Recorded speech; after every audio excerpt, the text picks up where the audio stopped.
I heartily welcome today Honorable Vice Chancellor Dr. Markandeya Ahuja ji, the most talented person I have seen in my life and a very vibrant personality who has done so much for the society. जैसा कि अभी madam ने बताया, श्री श्याम सिंह सहरावत जी, प्रांत संगठन मंत्री ABVP Haryana, guest of honour Shri Deepak Jain ji, director general federation of India Indian industries, आप सबका हार्दिक स्वागत एवं अभिनंदन कॉलेज में, कॉलेज के स्टाफ की तरफ से।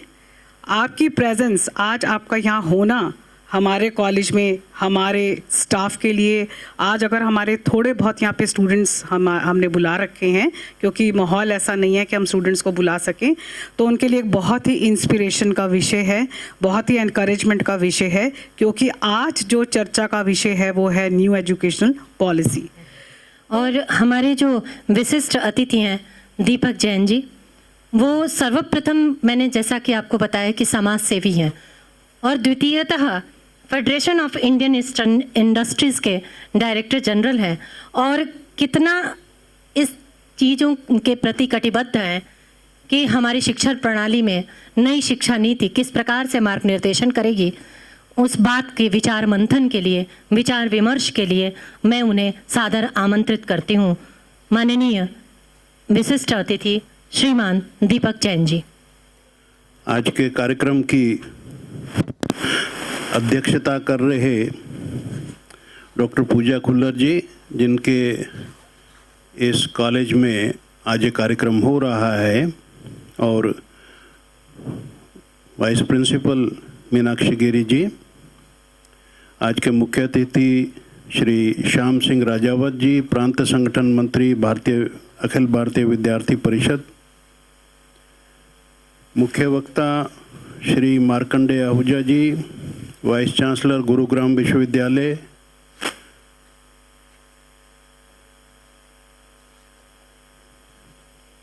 उपस्थित अध्यापक बंधुओं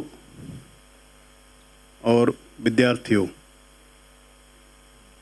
मैं सोच रहा था मुझे माननीय आहूजा जी का और श्याम जी का उद्बोधन सुनने को मिलेगा और मैं चुपचाप बैठा रहूँगा, लेकिन मुझे ही पहले नंबर लगा दिया आपने।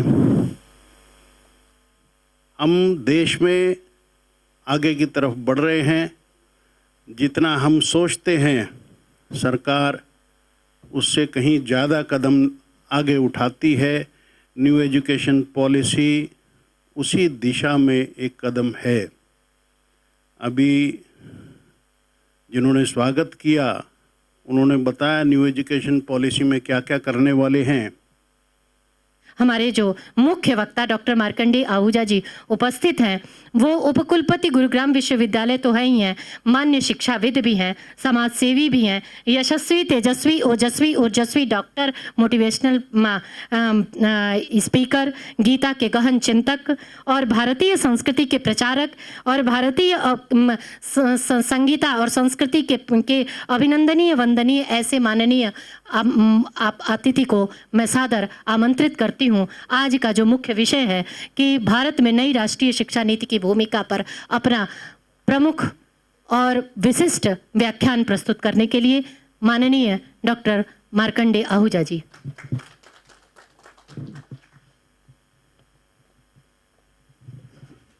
आज के कार्यक्रम की अध्यक्ष मैडम पूजा खुल्लर, उनकी टीम मैडम मीनाक्षी स्केयर, मीनाक्षी गिरी और मीनाक्षी पांडे, आज के कार्यक्रम के विशिष्ट अतिथि दीपक जैन जी, जिनके पिताजी के हाथों हम पढ़े बड़े हुए, और मैं बताना चाहता हूं और यहीं से अपनी शिक्षा नीति की बात की शुरुआत करूंगा कि कैसे लोगों के हाथ में शिक्षा का प्रबंधन हो। मैं सरस्वती स्कूल में पढ़ता था जगाधरी में। दादूपुर एक गांव था वहाँ से 12 किलोमीटर दूर, जहाँ पर मेरे पिताजी की पोस्टिंग थी।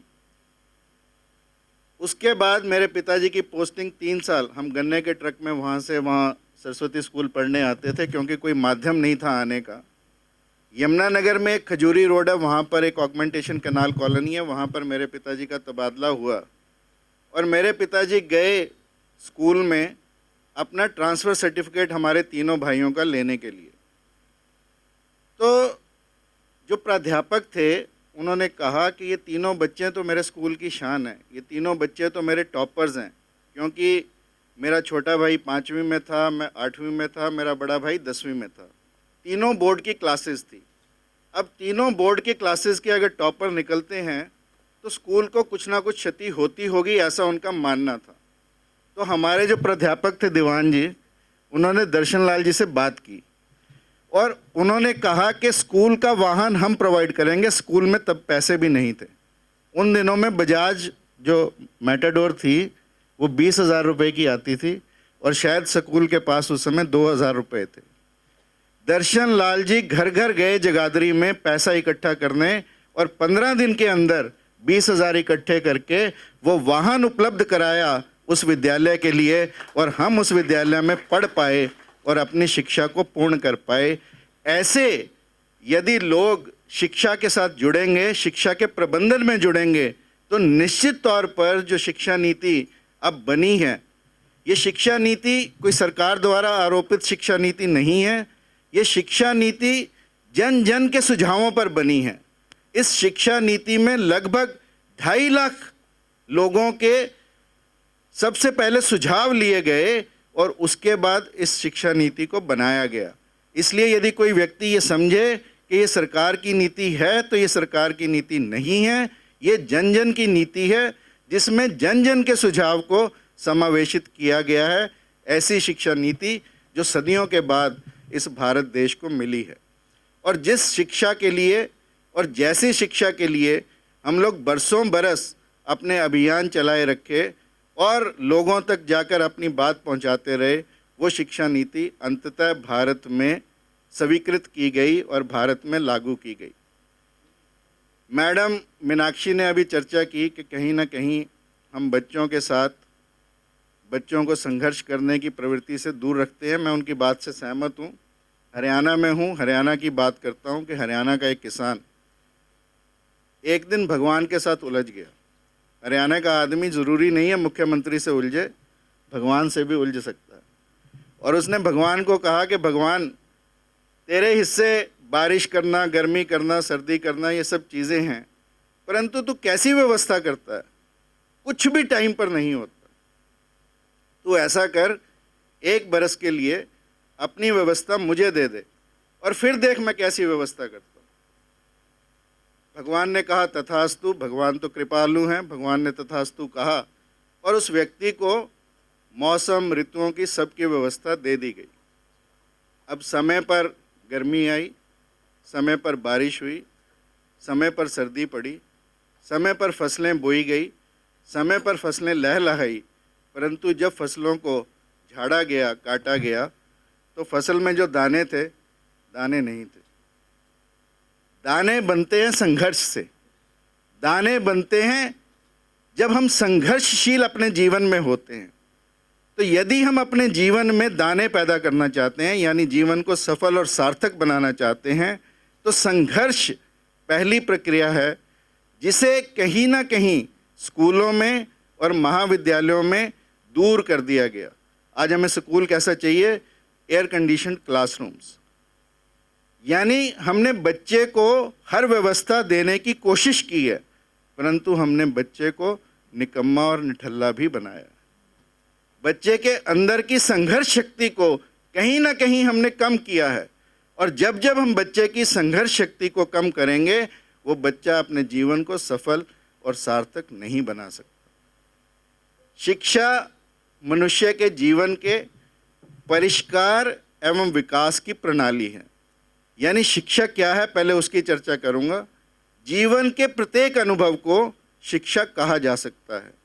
वास्तव में मानव जीवन ही शिक्षा है और शिक्षा ही जीवन है।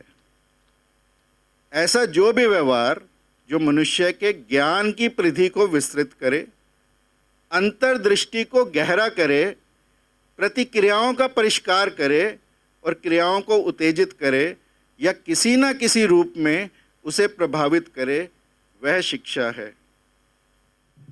शिक्षा का लक्ष्य व्यक्तित्व का संतुलित एवं संपूर्ण विकास, यानी आंतरिक शक्तियों का सर्वांगीण अर्थात शरीर, मन, बुद्धि और आत्मा का विकास है। अब तक जितनी भी शिक्षण प्रणालियां आई, सब ने या तो शरीर की लेवल पर काम किया या बुद्धि के लेवल पर काम किया, और बुद्धि में से भी केवल और केवल स्मृति। हमारी जितनी भी शिक्षा है वो केवल टेस्ट ऑफ मेमोरी के लिए है, बच्चे की पूरी इंटेलिजेंस को भी चेक नहीं करती थी अब तक।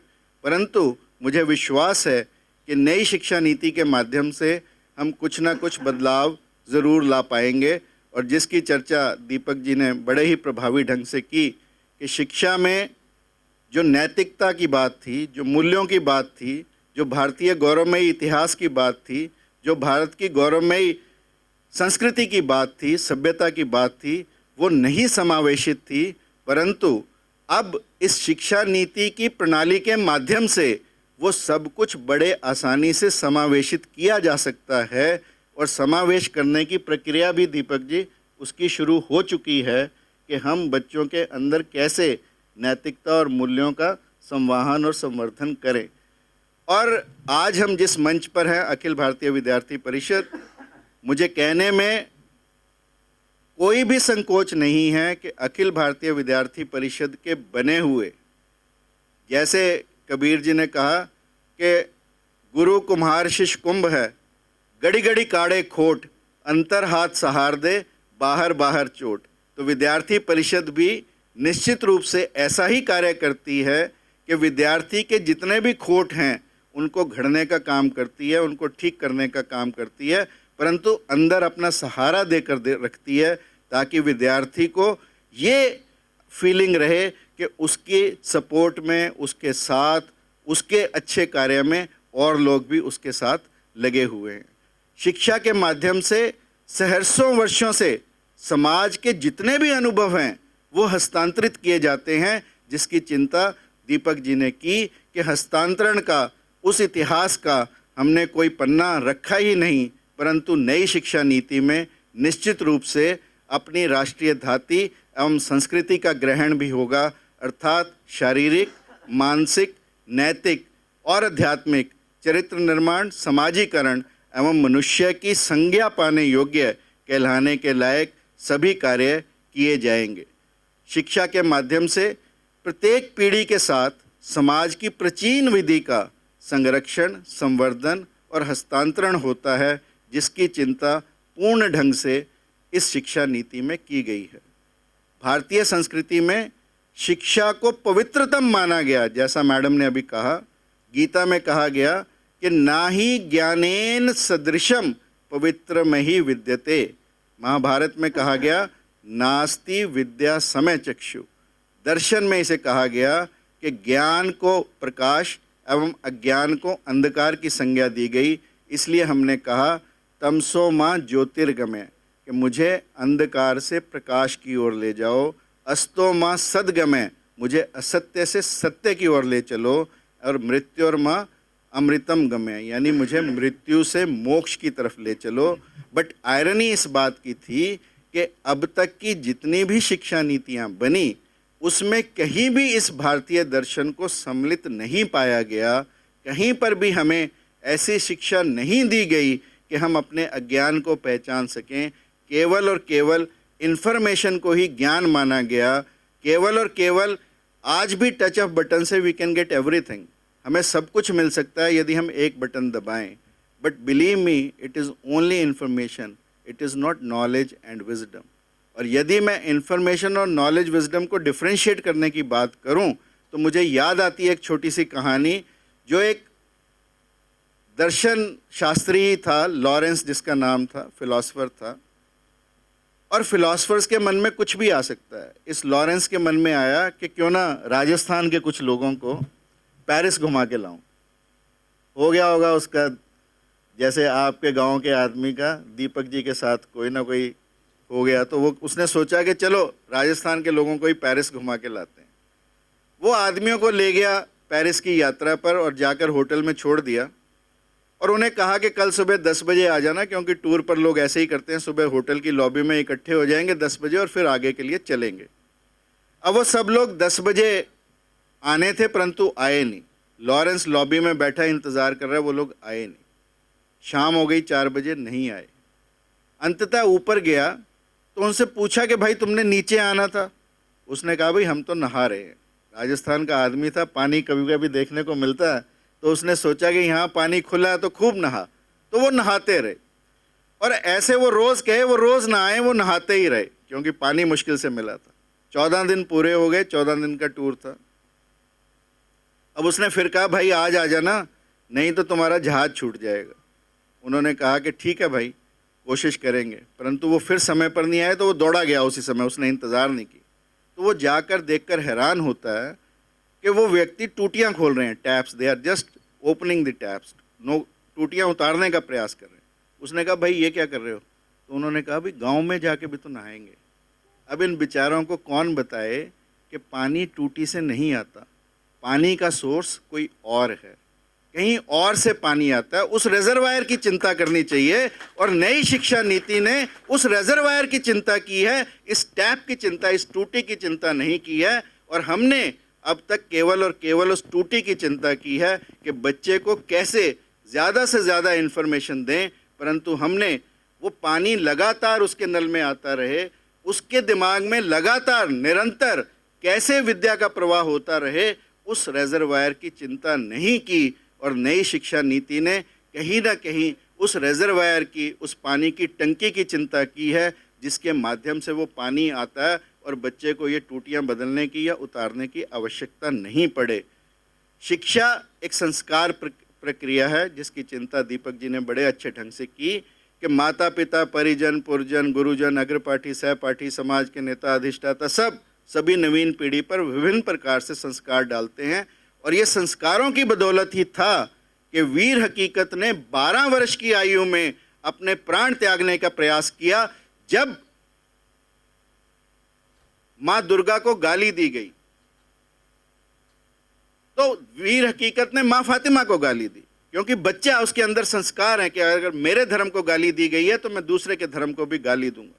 और इस संस्कार के चलते जब वीर हकीकत को काजी की अदालत में लाया गया तो काजी ने कहा कि या तो तू अपना धर्म बदल ले, अन्यथा तेरा सर कलम कर दिया जाएगा। तो वीर हकीकत ने अपना सर कलम करवाना को ज़्यादा तवज्जो दी, इसकी बजाय कि वो अपने धर्म का परिवर्तन करे। और जब जल्लाद ने वीर हकीकत की गर्दन पर चलाने के लिए अपना खड़ंजा उठाया, अपनी तलवार उठाई कि उसकी गर्दन को धड़ से अलग करना है, तो उसकी कोमल गर्दन को देखकर उस जल्लाद के हाथ भी कांपने पड़े। और जब उस जल्लाद के कांपते हाथों को वीर हकीकत ने देखा तो वीर हकीकत ने जो कहा वो हम सब की दृष्टि को, हम सब के संस्कारों को बदल सकता है। वीर हकीकत ने कहा कि ए जल्लाद, जब अपना कर्म करते हुए मुझ छोटे बालक की गर्दन नहीं कांपती तो अपना कर्म करते हुए तेरे हाथ क्यों कांपते हैं? ये है संस्कार।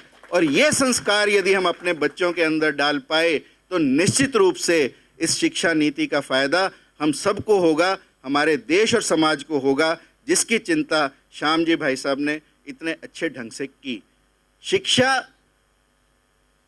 केवल एक, जैसे अभी मैडम ने कहा कि ऑनलाइन एजुकेशन भी एक्चुअली, मैडम चले गए क्या? ऑनलाइन एजुकेशन भी एक्चुअली हमने नहीं की, हमने ऑनलाइन डिलीवरी की है, सिर्फ कंटेंट्स डिलीवर किए हैं। It is not even online education, it is only online delivery. हमने शिक्षा को आध्यात्मिक प्रक्रिया माना ही नहीं, जबकि शिक्षा एक आध्यात्मिक प्रक्रिया है। शिक्षा जीवन का विकास है, और जीवन का जो अधिष्ठान है, जीवन का जो मूल है, वो अध्यात्म है। और अध्यात्म का संबंध आत्मा से है। आत्मा मनुष्य की अंतरतम सत्ता का मर्म है। आत्मा हमारी मन, बुद्धि और अहंकार से परे है, और आत्मा समस्त ज्ञान का आधार है। शिक्षा ज्ञान की साधना है, और ज्ञान चेतना का विकास है। अतः शिक्षा चेतना का संवर्धन है। हमने अभी तक शिक्षा को केवल और केवल शरीर और बुद्धि तक सीमित रखा। चेतना तक हम पहुँचे ही नहीं, परंतु नई शिक्षा नीति में इस सब की चिंता की गई कि शिक्षा चेतना का संवर्धन कैसे करे। इसलिए अन्य अन्य ढंग से शिक्षा नीति में ऐसे प्रावधान किए गए कि हम शिक्षा के माध्यम से चेतना का संवर्धन कर सकें। ज्ञान, चरित्र और संस्कृति, इस त्रिवेणी के संगम से शिक्षा जीवन का तीर्थराज बनती है। इस त्रिवेणी को हमें याद रखना होगा अपने जीवन में, इस त्रिवेणी को आत्मसात करना होगा अपने जीवन में। एक शिक्षाविद होने के नाते और शिक्षार्थी होने के नाते हम सब का ये कर्तव्य है कि हम इन बुनियादी बातों को समझने का प्रयास करें ताकि हम इस शिक्षा नीति का क्रियान्वयन अच्छे ढंग से कर सके। क्योंकि इस शिक्षा नीति के क्रियान्वयन के लिए 20 बरस दिए गए, 2020 से 2040। इन 20 सालों में हमने जो इस शिक्षा नीति को ग्रास रूट तक पहुंचाने की बात जो श्याम जी भाई साहब ने करी कि ग्रास रूट तक ये शिक्षा कैसे पहुंचे, उसके क्रियान्वयन की चिंता यदि हमें करनी है तो हमें शिक्षा के मूल रूप को, मूल सत्य को समझना पड़ेगा। ये सेंचुरी जिसकी बात दीपक जी ने करी is of learning and unlearning. इस बात को आप समझें कि this century is not only about learning, it is about learning, unlearning and relearning. इन 3 शब्दों को यदि आप इस सेंचुरी में समझ पाए तो आप अपने जीवन में सफल हो सकते हैं, अन्यथा नहीं हो सकते। और स्पेंसकी एक बहुत बड़ा मैथमेटिशियन था और अंततः जितने लोगों ने फिजिक्स और मैथमेटिक्स की रिसर्च की वो अध्यात्म तक पहुँचे, चाहे वो आइंस्टीन थे, चाहे वो ओपनहेमर थे, चाहे वो न्यूटन थे, चाहे वो स्पेंसकी थे। और स्पेंसकी जब मैथमेटिक्स के मर्म तक पहुंचा तो उसे अध्यात्म की याद आई, तब उसे पता लगा कि देयर इज समथिंग मोर। और उस समथिंग मोर को सर्च करने के लिए स्पेंसकी जगह जगह घूमा और अंत में एक सूफी संत के पास पहुंचा जिनका नाम गुरजीएफ था। गुरजीएफ से जाकर उसने कहा कि मैं अध्यात्म के बारे में जानना चाहता हूँ। तो गुरजीएफ ने कहा कि सुबह पहाड़ी पर आ जाना, वहाँ मिलेंगे। स्पेंसकी ने पहले तो सोचा कि अध्यात्म का पहाड़ी से क्या संबंध है, फिर उसने कहा कि इतने बड़े संत ने कहा है तो चलने में हर्ज क्या है। वो जब चलकर ऊपर पहुंचा, पसीनों पसीन था, शरीर पसीने से लथपथ था, धड़कन उसकी बड़ी हुई थी और उसने इतने में गुरजीएफ आते हैं, उसको एक कप प्लेट देते हैं और केतली से चाय स्वयं डालने लगते हैं। और स्पेंसकी पहले तो हैरान होता है कि इतना बड़ा संत चाय तेरी डाल रहा है। उसने कहा गुरुदेव मैं डाल लूँगा, परंतु उसने कहा नहीं नहीं नहीं तू पकड़, मैं डालता हूँ। वो चाय डालते गए, चाय कप से ऊपर छलकती गई। तो स्पेंसकी को लगा ये कैसा संत है, ये तो पागल है जिसको इतना ही नहीं पता कि चाय कितनी डालनी चाहिए और चाय डालता ही चला जा रहा है। तो उसने कहा आप ये क्या कर रहे हैं। तो गुरजीएफ ने जो कहा वो हम सबके जीवन को बदल सकता है। गुरजीएफ ने कहा कि यही मैं तेरे को समझाने की कोशिश कर रहा हूँ कि जितना तूने अपने दिमाग को, अपनी बुद्धि को भर लिया है गणित के सूत्रों से, अब उसमें जगह नहीं है कि कुछ और आ सके, इसलिए ऊपर से उड़ल रहा है तेरे सब कुछ। इसलिए तू कुछ थोड़ा सा पहले का खाली कर और फिर तू कुछ नया सीख पाएगा। और इसलिए आज ये जो सेंचुरी है, जिस मोड़ पर हम खड़े हैं, वो इतनी इम्पॉर्टेंट है कि इस सेंचुरी में यदि हमने जो पहले सीखा था, जैसे मैं एक सर्जन हूँ, तो जो सर्जरी मैंने 30 साल पहले अपने टीचर से सीखी थी वो आज रिडंडेंट हो चुकी है, आज उसके कोई मायने नहीं है। इस 30 साल की ड्यूरेशन में मैंने अपनी सर्जिकल टेक्निक्स को 6 बार बदला और यदि मैं 6 बार नहीं बदलता तो मैं बेकार हो जाता। यानी अगर हम अपनी स्किल्स को, जिसकी बात अभी की गई दीपक जी द्वारा, और अपनी स्किल्स को बदलने का प्रयास नहीं करते अपने जीवन में, because you see change is the law of nature and human nature is that we resist change. हमें इस चेंज को अपनाना होगा, इस चेंज के लिए अपनी तैयारी करनी होगी, अन्यथा हमारी हालत वही होगी जो उस टोपी बेचने वाले सौदागर की हुई, जिसने अपने पिता से ये सीखा कि तू टोपियां बेचने शहर जाएगा, रास्ते में तेरे को नींद आएगी, बंदर तेरी टोपियां उठाकर ले जाएंगे, तू एक टोपी नीचे डालना, बाकी सब बंदर तेरी टोपी वापस फेंक देंगे, तू अपने सिर की टोपी फेंकना, बाकी सब फेंक देंगे। इतनी कहानी हम सब ने सुनी है, परंतु कहानी इस सेंचुरी में यहाँ नहीं रुकती। कहानी और आगे बढ़ती है कि जब ये बच्चा जिसने अपने पिता से सीखा है कि तू टोपी फेंक देना, बंदर भी फेंक देंगे, अपनी टोपी फेंकता है तो बाकी सारे बंदरी, एक छोटी सी बंदरी उसमें से निकल कर आती है और वो टोपी उठाकर चली जाती है। बंदरों का रिस्पॉन्स विद टाइम बदल गया। बंदर सीख गए कि टोपी जब वो फेंके तो तुमने वापस नहीं फेंकनी है, परंतु उस टोपियां बेचने वाले के सौदागर का बेटा नहीं सीखा था, इसलिए उसने अपनी टोपी भी गवा दी।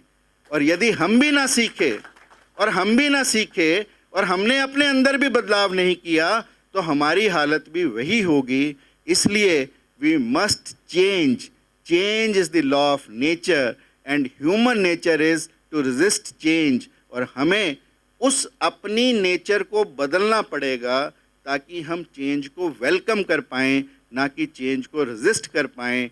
और नई शिक्षा नीति हमें बदलाव के अनन्य अवसर देती है।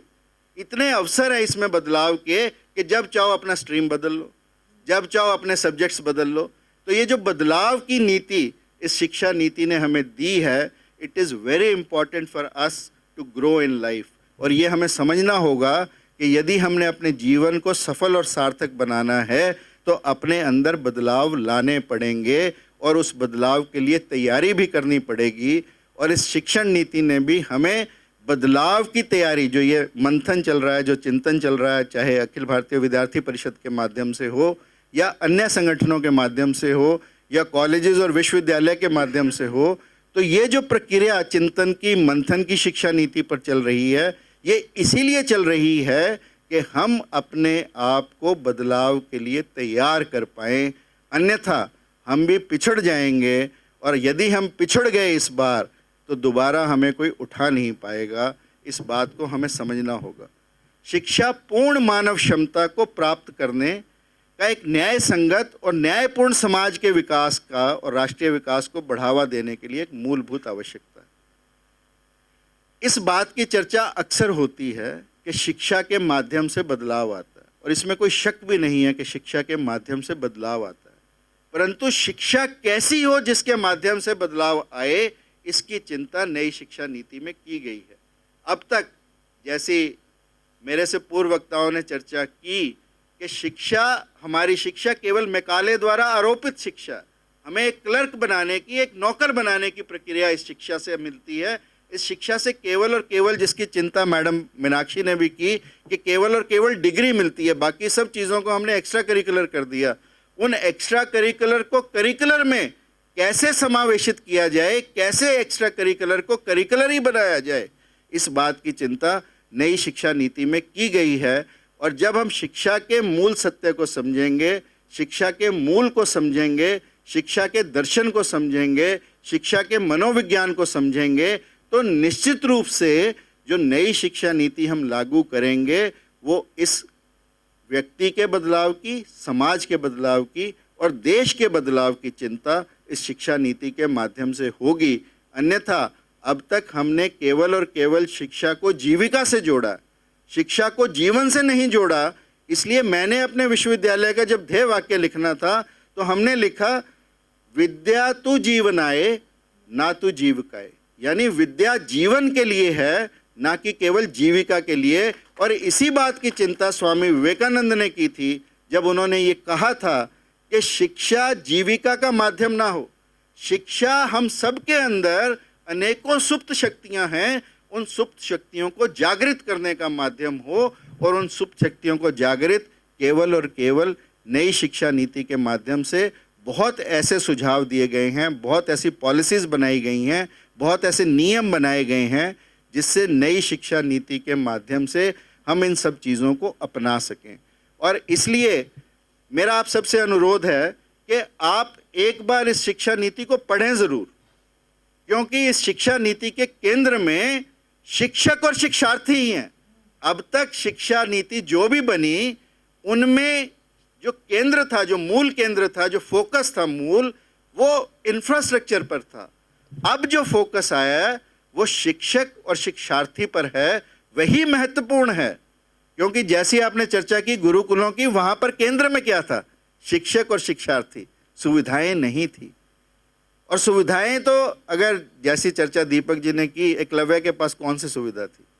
एकलव्य के पास तो फेस टू फेस टीचर भी नहीं था, परंतु आत्मा का जो संबंध उसका गुरु द्रोणाचार्य के साथ था, उसने एकलव्य को एपिटोम ऑफ डिसाइपलशिप, शिष्य अनेकों हुए परंतु शिष्यों का स्तंभ एकलव्य बना। एकलव्य के जीवन से ये शिक्षा हम ले सकते हैं। द्रोणाचार्य के नाम पर कॉलेज है। सर ने बिल्कुल ठीक कहा कि द्रोणाचार्य की शिक्षाओं की चर्चा, और मैडम ने भी बहुत ठीक कहा कि राजनीति की जो उनका राजनीतिक शास्त्र था उसकी चर्चा हम इस महाविद्यालय से करते हैं। ये बिल्कुल प्रासंगिक होगा कि हम जितनी भी भारत की शिक्षाएं हैं, भारत की शिक्षा का गौरव आप देखें। जब भारत में तक्षशिला थी, नालंदा थी, भारत में उज्जैनी थी, भारत में विक्रमशिला थी, परंतु ऐसे ऐसे विश्वविद्यालय थे जहां पर, अगर मैं तक्षशिला की बात करूं तो एंट्रेंस के लिए कोई एंट्रेंस टेस्ट नहीं होता था। वहां का बैठा चौकीदार ही ये बता देता था कि आप इस विश्वविद्यालय में प्रवेश के लायक हैं या नहीं।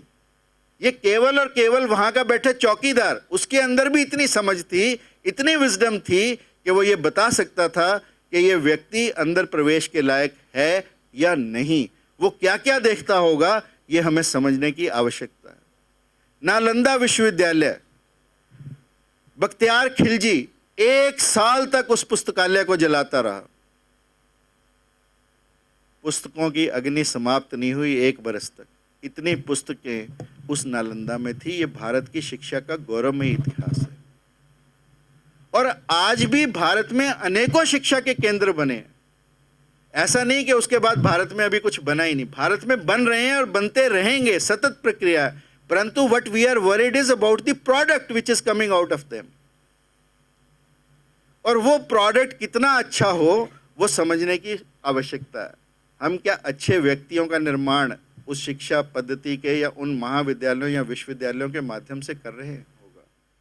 और यदि हमें इतने उदात्त लक्ष्य प्राप्त करने हैं तो हमें निश्चित तौर पर, जैसी मैंने चर्चा की कि अब जो विश्व तेजी से बदल रहा है, उसमें जो आने वाली शिक्षाएं हैं, big data, machine learning, artificial intelligence, ये ऐसे क्षेत्र हैं जिनमें जितना विकास अब हो रहा है, उसके चलते थोड़े दिनों में कितनी जो आज की स्किल्ड लेबर है वो अनस्किल्ड हो जाएगी। और कितने ही ऐसे नए कुशल हमें स्किल्ड लेबर चाहिए जो विज्ञान में, साइंस में, सोशल साइंसेज में, आर्ट्स में, ह्यूमैनिटीज़ में, और जो इन सब का कॉम्बिनेशन होंगे, उनकी आवश्यकता हमें अगले दशक के बाद पड़ने वाली है। इस बात की चिंता हमें, जो भी हम सिलेबस बनाते हैं, जो भी एकेडमिशियन हैं, जो भी शिक्षाविद हैं, जितना भी हम करिकुलम आगे बनाएं, उसमें इन सब बातों की चिंता की जाए। अन्यथा कंप्यूटर आने वाले समय में कितने ही लोगों को अनस्किल्ड करेगा, इस बात का अंदाज़ा लगाना मुश्किल है। परंतु भारत की धरोहर केवल और केवल मशीन में नहीं है। भारत की धरोहर केवल और केवल मनुष्य में नहीं है। भारत जीता अपने संस्कारों में है। मैं आपको अगर फ़र्क बताऊं तो एक सुपर कंप्यूटर बनाया गया। उस सुपर कंप्यूटर को इंस्टॉल करना था जिस दिन, उस दिन ऐसे ही लोग बुलाए गए शिक्षाविद कि आज सुपर कंप्यूटर इंस्टॉल होगा और आप सब लोग आकर उससे सवाल करना। सब लोग अपनी तैयारी करके आए कि सवाल लिख कर लेके चलेंगे, सुपर कंप्यूटर से पूछेंगे। और जब मेरे जैसे व्यक्ति ने वहाँ खड़े होकर अनाउंस किया कि supercomputer is open to you all to ask questions, तो किसी की हिम्मत ना पड़े सवाल पूछने की। सबको अंदर से डर लगे कि अगर सुपर कंप्यूटर ने जवाब दे दिया तो हम क्या करेंगे। कोई ना पूछे। अंततः एक छोटा सा बच्चा खड़ा हुआ, उसने हाथ उठाया और उसने कहा, can I ask A question sir. तो नेचुरली ये जो कंपेयरिंग कर रहा है, जो वहाँ पर खड़ा है, उसने कहा, भाई जब इतने बड़े बड़े वैज्ञानिकों ने नहीं पूछा तो ये छोटा सा बच्चा क्या पूछेगा। परंतु जब कोई नहीं पूछने वाला तो उस बच्चे का नंबर आ गया। उस बच्चे ने पूछा जो सवाल, वो हम सब की दृष्टि को बदल सकता है। उस बच्चे ने कंप्यूटर, सुपर कंप्यूटर से सवाल पूछा, how does it feel to be a supercomputer. Supercomputer की लाल बत्ती भी आई, पीली भी आई, हरी भी आई, और अंततः कुछ नहीं आया जैसे मेरा जैसा व्यक्ति अगर वेइंग मशीन पे चढ़ जाए तो वेइंग मशीन में वजन नहीं आएगा, खाली पर्ची आएगी। तो वो पर्ची जवाब नहीं आया, खाली आई, because super computer can give you everything but it can not give you emotions, it can not give you passion, it can not give you on the emotional intellect. You see, शिक्षा में हमने, जैसे मैंने बात की, केवल IQ की बात की, परंतु जो नई शिक्षा नीति है वो ईक्यू और एसक्यू की भी बात करती है। EQ is emotional quotient and SQ is spiritual quotient. और ये जितना मजबूत होगा उतना ही बच्चा अपने जीवन को सार्थक बना पाएगा। सफल दुनिया ने बनाया, पैसा दुनिया ने कमाया, परंतु सार्थक कितने लोगों ने बनाया अपना जीवन, वो महत्वपूर्ण है। और सार्थक जीवन बनाने की ये नई शिक्षा नीति केवल सफल जीवन बनाने की, सफल करियर बनाने की प्रक्रिया नहीं है।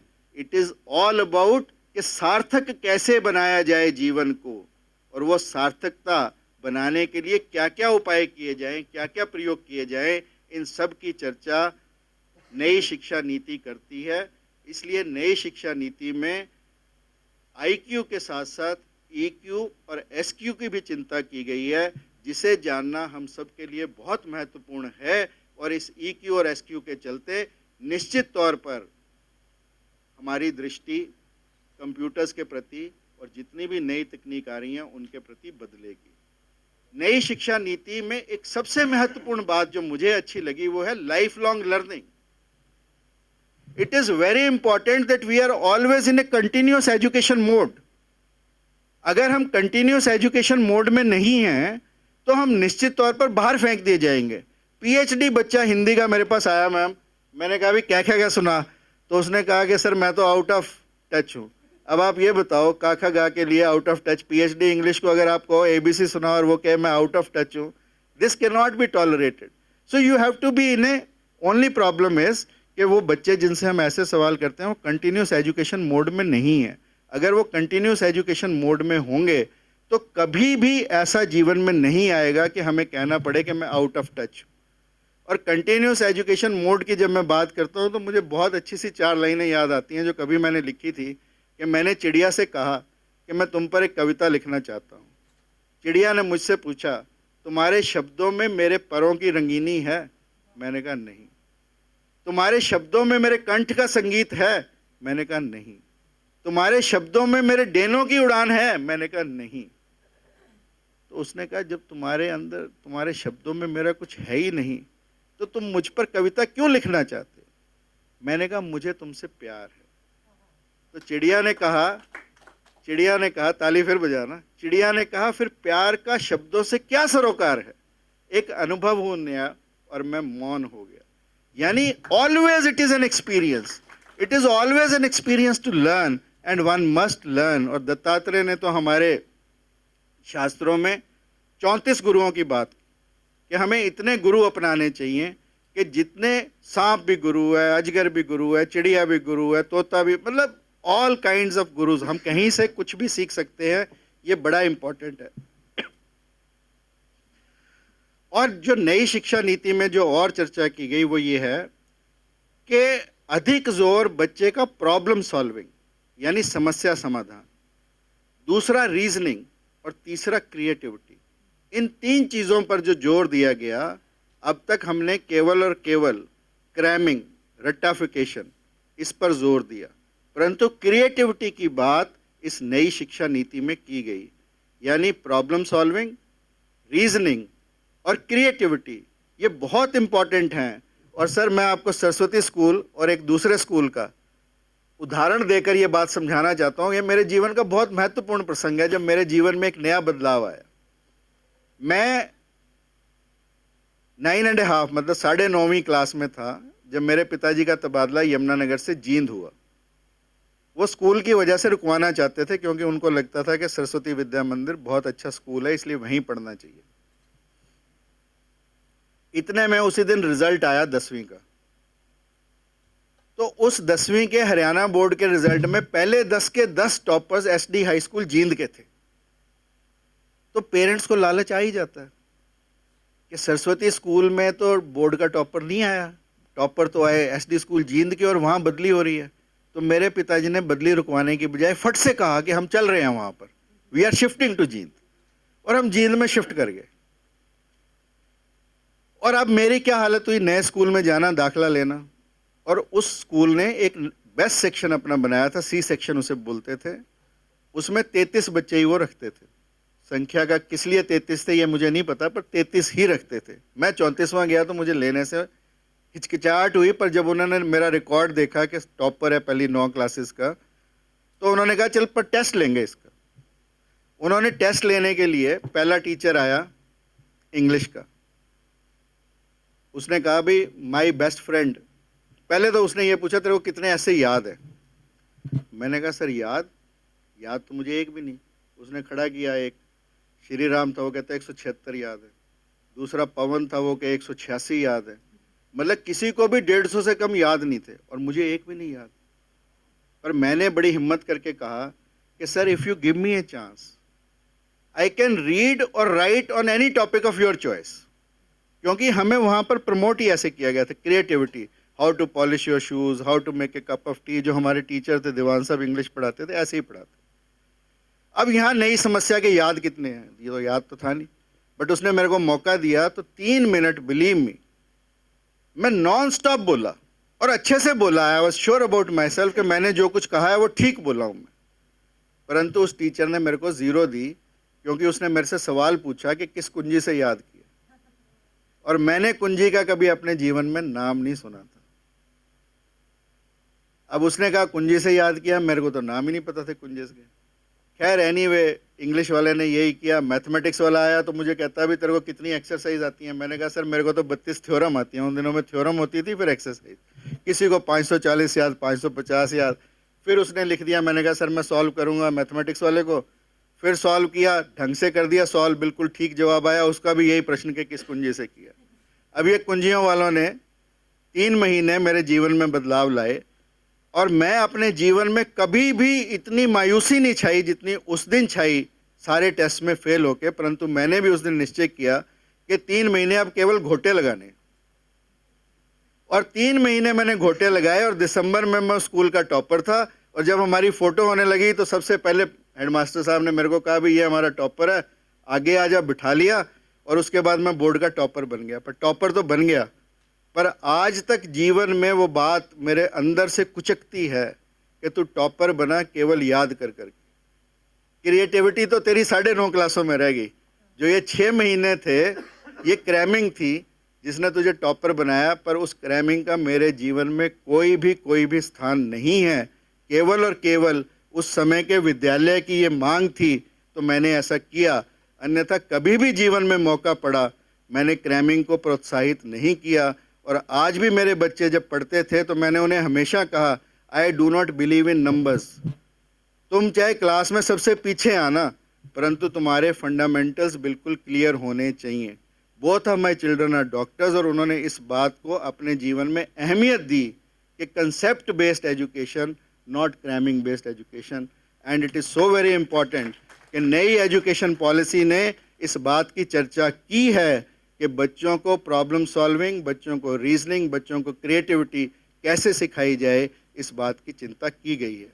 और जैसा मैंने कहा कि इसमें शिक्षार्थी और शिक्षक की चिंता की गई है, और हमें इन सब चीज़ों से अपने आप को प्रोत्साहित महसूस करना चाहिए, क्योंकि अब शिक्षक, and believe me this is the century of teachers. लोग कुछ भी कहें, ये सेंचुरी आर्टिफिशियल इंटेलिजेंस की है, ये सेंचुरी बिग डाटा की है, but if you will ask me I will say it is a century of teachers.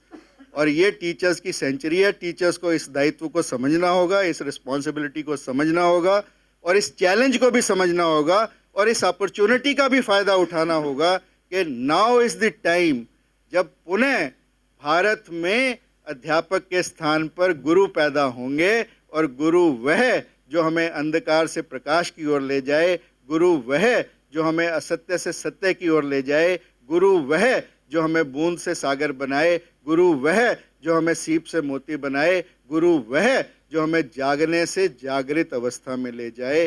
वो गुरु की भूमिका आने वाली है, और इस बात को हम सबको समझना होगा, और हमें अपनी भूमिका के लिए स्वयं की तैयारी करनी होगी। This is very very important for all of us. Cut short करते हुए मैं बस थोड़ी सी बातें आप लोगों से करूँगा कि जो पिछली शिक्षा नीतियां थी उनमें से लेटेस्ट जो थी 1986 की थी, जिसको 1992 में थोड़ा सा अमेंड किया गया और 2009 में उसमें राइट टू एजुकेशन दिया गया, पर नीति वही की वही रही।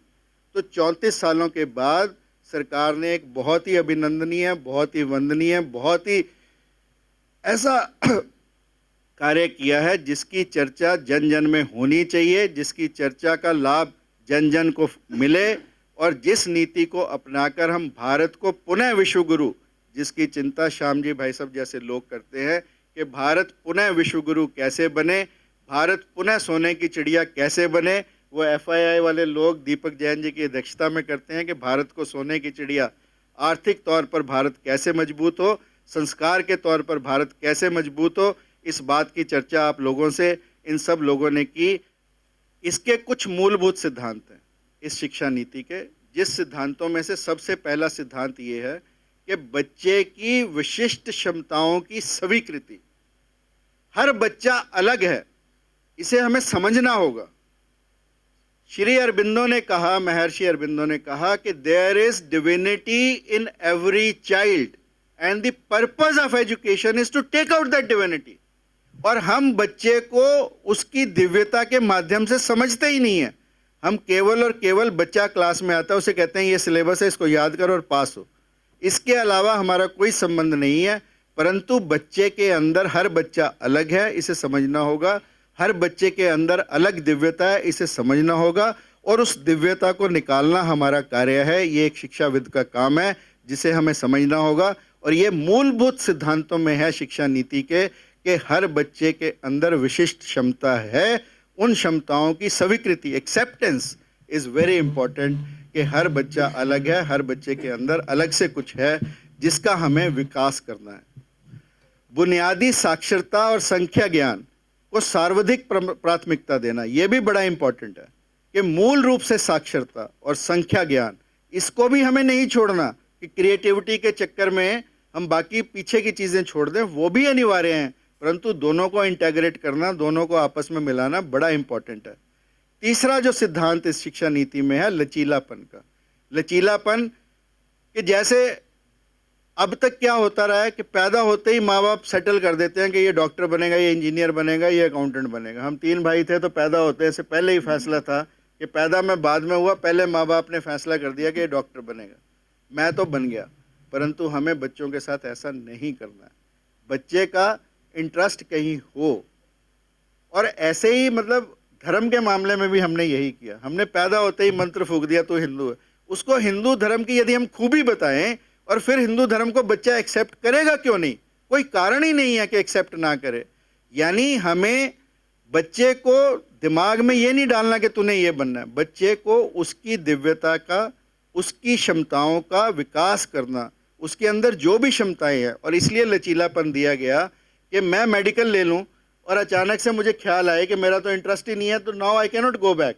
बट इस शिक्षा नीति के माध्यम से आई कैन गो बैक, और मेरा वो भी पढ़ा बेकार नहीं जाएगा। I can add on non medical to my medical subjects, और मैं कुछ भी करके मेडिकल में दाखिला ले सकता हूँ। ये भी इसमें सुविधा दी गई है। सभी ज्ञान की एकता और अखंडता को सुनिश्चित करने के लिए एक बहुविषयक दुनिया, you see multidisciplinary, it is so very important now it is. Ma'am, जब आप टीचिंग में आए थे आपने कभी सोचा था आपको एडमिनिस्टर करना पड़ेगा? कभी नहीं सोचा ना। पर यही भूल रह जाती है। We should be multidisciplinary in our approach, so that हमारे अंदर जो मल्टी टैलेंट्स हैं वो निकल कर आएँ, और हम उनको, जब सिर पे पड़ी तो हम काम कर लेते हैं, परंतु हम सिर पर पड़ने से पहले तैयारी क्यों नहीं करते? वो बड़ा इंपॉर्टेंट है इसमें कि मल्टी डिसिप्लिनरी अप्रोच, ताकि जो हमने कंपार्टमेंटलाइज किया, स्ट्रिक्ट कंपार्टमेंटलाइज किया, उसका नुकसान क्या हुआ कि जो हमने सुपर स्पेशलिस्ट पैदा किए उनका विजन भी हमने ट्यूबुलर कर दिया।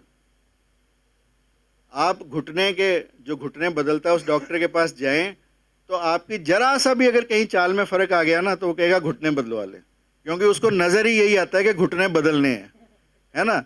आँख के डॉक्टर के पास जाए, मुझे कम दिखाई दे रहा, 60 साल की उम्र के बाद कैटरेक्ट होना हो, वो कहेगा भी लेंस डलवा ले, क्योंकि वो ढूंढ ही लेगा कहीं ना कहीं कोई ना कोई नुक्स। सो जो हमारा विज़न ट्यूबुलर हुआ सुपर स्पेशलिस्ट होने की वजह से, वो हमारा विज़न ब्रॉड रहे, जैसा स्वामी विवेकानंद ने कहा कि let noble thoughts come from all the sides. The end movement of Swami Vivekananda आप याद करो और उससे सीखने का प्रयास करो। स्वामी विवेकानंद का जो अंतिम क्षण था, उसमें वो अपने कमरे की सभी खिड़कियां दरवाजे खोलकर बाहर समुंदर की तरफ देखते। And he writes let noble thoughts come from all the sides. अच्छी चीज़ें जहां भी हैं वो हमें सब तरफ से मिलनी चाहिए, सब तरफ से आनी चाहिए। That is what multidisciplinary approach is, and we need to know of everything, और उसी में हमें अपना विकास करना है। जो छठा इसमें बेसिक प्रिंसिपल है वो ये है कि अवधारणात्मक समझ पर जोर, ना कि रटत पदंती। जैसे मैंने आपसे बात की कि केवल परीक्षा के लिए पढ़ाई ना हो, व्यक्ति के निर्माण के लिए पढ़ाई हो, ये इम्पॉर्टेंट है। रचनात्मकता और तार्किक सोच ये बड़े इम्पॉर्टेंट है कि हमारा के अंदर टेम्परामेंट होना चाहिए। हमें साइंस आए ना आए, हमारा टेम्परामेंट साइंटिफिक होना चाहिए। मुझे साइंस का कोई प्रिंसिपल आए ना आए, बट मेरे 7 अंकल होने चाहिए, what, when, where, who, how, whom, कि यानी मेरे को क्वेश्चन करने आने चाहिए कि ये कैसे होता है, ये क्यों होता है, ये किस लिए होता है, ये किसने किया। ये सारे सवाल मेरे अंदर मन में पैदा हों। That is more important than knowing. मुझे न्यूटन का तीनों सिद्धांत याद हो ना हो, पर मुझे ये ज़रूर ध्यान में आना चाहिए कि सेब नीचे गिर रहा है तो नीचे की तरफ क्यों गिर रहा है। This is very important to know, और इसकी चिंता जो है वो की गई है। और बेसिक प्रिंसिपल्स में ही सर नैतिकता की बात की गई है। उसके बेसिक प्रिंसिपल्स में ये है कि सहानुभूति, स्वच्छता, लोकतांत्रिक भावना, दूसरों के लिए सम्मान, शिष्टाचार, सेवा की भावना, सार्वजनिक संपत्ति के लिए सम्मान, वैज्ञानिक चिंतन, स्वतंत्रता, जिम्मेदारी, बहुलतावाद, समानता और न्याय, ये सब चीज़ों की चिंता बेसिक प्रिंसिपल्स में की गई है, विच इज़ वेरी इंपॉर्टेंट। बहुभाषिकता और अध्ययन अध्यापन के कार्य में भाषा की शक्ति को प्रोत्साहन। ये आज बहुत से बच्चे साइंस में इसलिए पीछे रह जाते हैं क्योंकि साइंस इंग्लिश में, और वो बच्चे बेचारे पढ़े लिखे सब हिंदी के माध्यम से। अब इंडिया के तो जो इंग्लिश के राइटर्स भी हैं, खुशवंत सिंह ने लिखा कि I think in Punjabi and right in English. जो थॉट प्रोसेस है वो तो हमारा बेसिक अपनी मातृभाषा में है, और हम लिखें किसी में तो वो आनंद आ ही नहीं सकता। मैं 96 तक केवल और केवल इंग्लिश में बात करता था, इंग्लिश ही में लिखता था, इंग्लिश में ही पढ़ता था। जब 96 में एक सभा में मुझे खड़ा किया गया, महन चांदनाथ की सभा थी, उन्होंने कहा बोलो। अब इतने लोग बैठे हज़ारों और मैं बिल्कुल डम, एक भी अक्षर मुंह से ना निकले। मैंने कहा यार ये इंग्लिश का तू करेगा क्या, इंग्लिश को रख जेब में। और उस दिन आके मैंने अपनी सारी लाइब्रेरी बदली, रात को सारी हिंदी की किताबें खरीद के लाया। और उसके बाद जो मैंने हिंदी में पढ़ा, रामायण को भी पढ़ा, महाभारत को, गीता को भी जब पढ़ा ना, तो जो आनंद मुझे वो आया वो इंग्लिश में पढ़ने में कभी नहीं आया, बिकॉज अंतस में तो अपनी मातृभाषा है। इसलिए इस उसमें चिंता की गई है शिक्षा नीति में कि जहाँ जिस भाषा में बच्चा पढ़ना चाहे उसे पढ़ाने का प्रयास होना चाहिए, ताकि उसके जो कंसेप्ट्स हैं वो बिल्कुल क्रिस्टल क्लियर हो सके। और मैं ये बात दावे के साथ कह सकता हूँ, क्रिस्टल क्लियर कंसेप्ट्स अपनी मातृभाषा में आते हैं, दूसरे की मातृभाषा में नहीं आ सकते, ये बात पक्की है। जीवन कौशल, पर्सनालिटी डेवलपमेंट की बात दीपक जी ने की, ये बहुत इंपॉर्टेंट है। Soft skills, management, life management principles, और पर्सनालिटी की बजाय इंडिविजुअलिटी डेवलपमेंट पर जोर दिया जाए। पर्सनालिटी एक ऊपर का मुखौटा है जो हम लगा लेते हैं, जो हम सीखने का प्रयास करते हैं। पर्सनालिटी ड्राइव्स फ्रॉम पर्सोना, मुखौटा, और इंडिविजुअलिटीज जो हमारे अंदर है वो हमारा इंडिविजुअल है, उसकी डेवलपमेंट पर जोर की बात इस शिक्षा नीति में की गई है, जो कि बहुत ही महत्वपूर्ण है। और सीखने के लिए सतत मूल्यांकन, continuous evaluation, this is so very important to this new education policy, क्योंकि हमारा एनुअल एवैल्यूएशन है, इसलिए बच्चे ज़्यादातर कोचिंग सेंटर्स में और उनको ज्वाइन कर लेते हैं, स्कूल कॉलेज में आते ही नहीं। हमारे बेसिक क्या था कि हम एस्केपिस्ट, बेसिकली जो माइंड है ना, दैट्स एस्केपिस्ट है, भागता है बाहर। क्लास में बिठाना बच्चों को पहले ही बड़ा मुश्किल था, और अब कोचिंग के बहाने हो सकता है 2-4 बच्चों को कोचिंग से लाभ भी होता है, पर ज़्यादातर बच्चे वहाँ जाकर बिगड़ते हैं। ऐसा अक्सर देखा गया, और ऐसा रिसर्च ने भी बताया कि 11वीं 12वीं में नॉन अटेंडिंग का जो कंसेप्ट है वो कॉलेजेस और विश्वविद्यालयों को भी आज तंग कर रहा है, क्योंकि आज सबसे बड़ा चैलेंज बच्चे को क्लासरूम में लाना है।